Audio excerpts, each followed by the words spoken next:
Good morning. My name is Mohana S. Ibrahim from BSSW1A.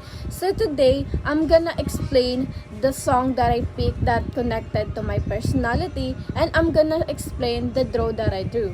So first of all, ito yung drawing ko. This is my drawing and nakalagay na dyan yung lyrics. So first of all, babasahin ko muna yung lyrics para mas maintindihan. So, the title is This Is Me Trying by Taylor Swift. I've been having a hard time adjusting. I had the shiniest wheels, now they're rusting. I didn't know if you'd care if I came back. I had a lot of regrets about that. Pulled the car off the road to the lookout. Could have followed my fears all the way down. And maybe I don't quite know what to say, but I'm here in your doorway. I just wanted you to know that this is me trying. I just wanted you to know that this is me trying.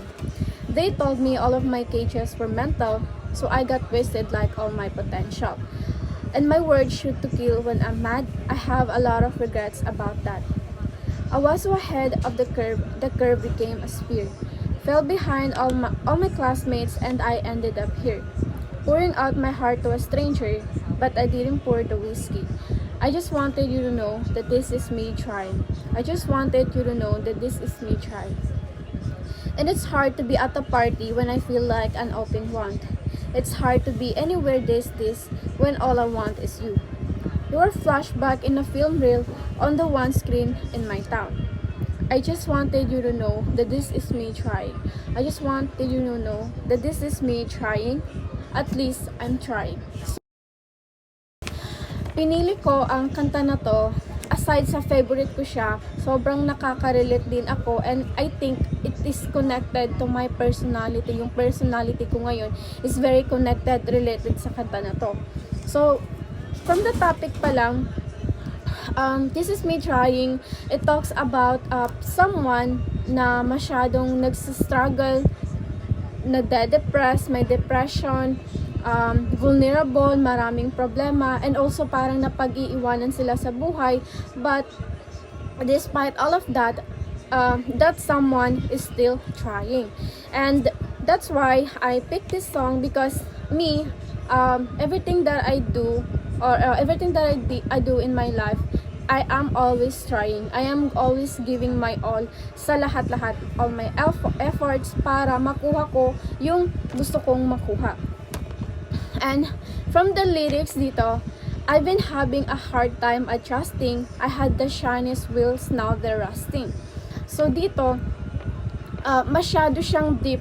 I've been having a hard time adjusting. From the sentence itself, makikita na dito na sa lyrics is yung someone na yon, sobra siyang nahihirapang mag-adjust mapa-family, friends, school, and sa environment or sa society niya is nahihirapan siyang mag-adjust. And because of that, sa sobrang pag-a-adjust niya, minsan nakiki-fit in na siya sa lahat, nakiki-fit in kahit na hindi naman talaga siya para doon, pero gusto lang niya talagang mag-adjust. And because of that, sa sobrang pag-a-adjust is parang nawawala na siya sa tamang landas. Yun, I had the shiny wheels, now they're rusting. Kung dati, masyado siyang magaling, may potential, may mga talento, pero habang tumatagal is nawawala na yun. So, nafe-feel niya na napag-iiwanan na siya ng lahat. And I am related to that because ako, ganun nga, nag-a-adjust din ako palagi sa lahat-lahat. And because of that, may mga potential din ako dati, may mga kaya akong gawin, yung mga ginagawa ko dati is ngayon hindi ko na kayang gawin, and because of that I feel like I am left behind. And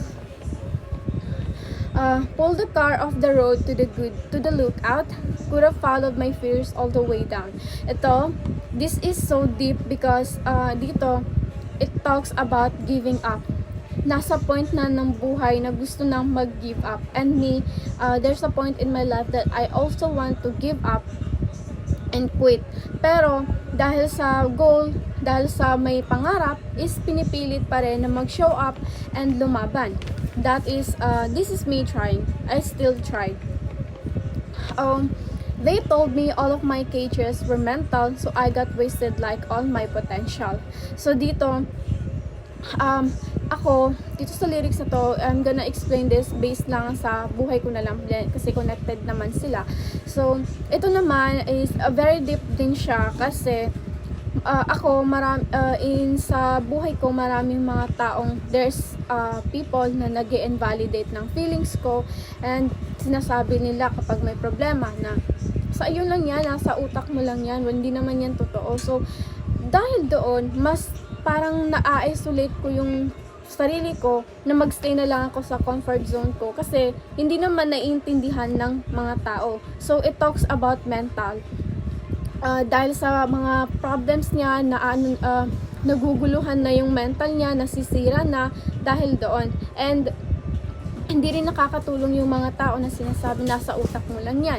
Imbes na tulungan or i-advise, sasabihin nila na wala lang yan. Parang na-invalidate yung feelings ko.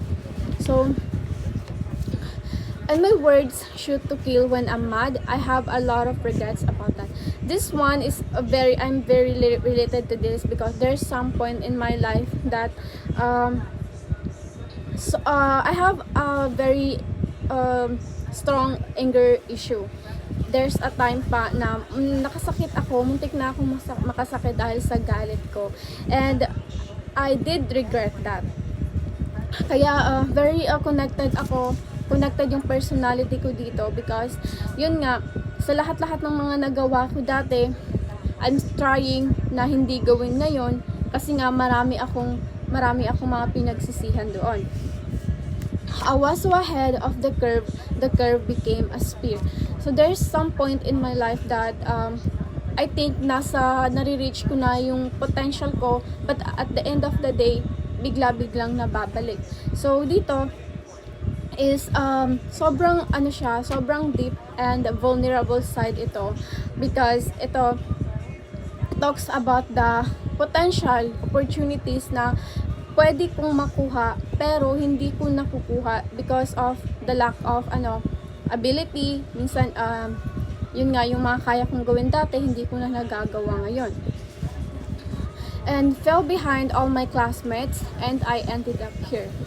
So this one, it talks about the person or the people nakasurround sa akin in school.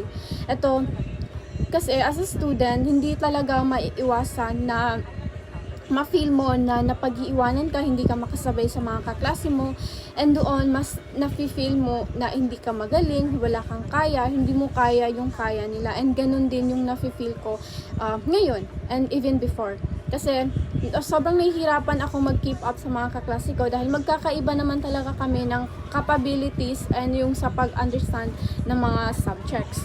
And I just wanted you to know that this is me trying. So despite all of the struggles, depression, problems na kinakaharap ko, I still showed up, fight and tried my best.